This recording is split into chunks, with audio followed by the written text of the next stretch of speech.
And now, The Last Word with Rick Casey. You may remember the case of Michael Morton. He is the Georgetown man who spent 25 years in prison for killing his wife before DNA on a bandana found behind his house showed his wife's blood and skin cells from a man who was not Morton. A search of a nationwide criminal database found a match for that DNA. Mark Norwood, a dishwasher from Bastrop, has been indicted not only for Christine Morton's brutal murder, but also for the murder of an Austin woman a year and a half later. Last week, something unprecedented happened in this case.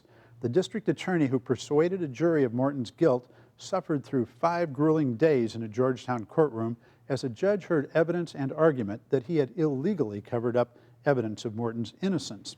Ken Anderson, now a Williamson County judge, testified repeatedly during a rare court of inquiry that he had little memory of the trial or the case, but he swore that he must have told Morton's lawyers about the evidence. It included a police report that Morton's neighbors had said they saw a suspicious man walking into the woods behind the Morton home shortly before the murder. It also included the transcript of a conversation between Morton's mother-in-law and the lead deputy investigating the case. In it, she gave an account of her grandson telling her he had seen the monster who murdered his mother. It's a stunning account for its accuracy in matching the evidence and for the fact that the boy said the monster was not his father.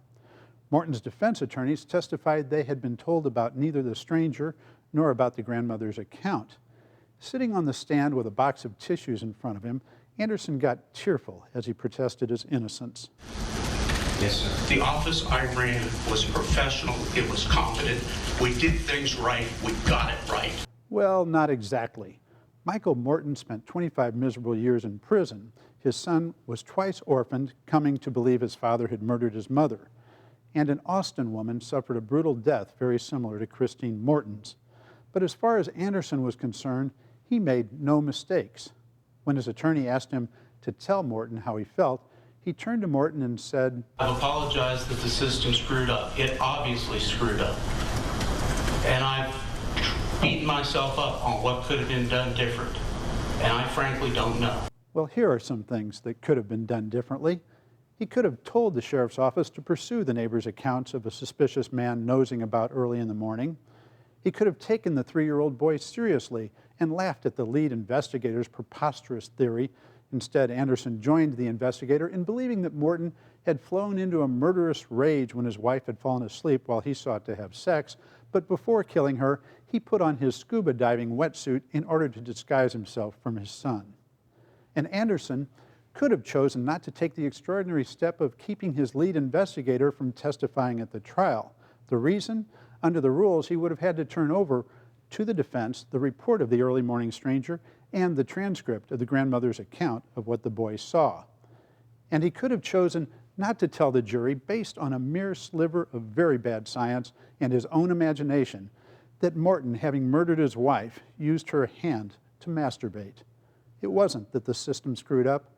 Anderson did. He may or may not be found to have committed a crime, but he clearly did not commit justice. Michael Morton summed it up best. I think we saw someone who is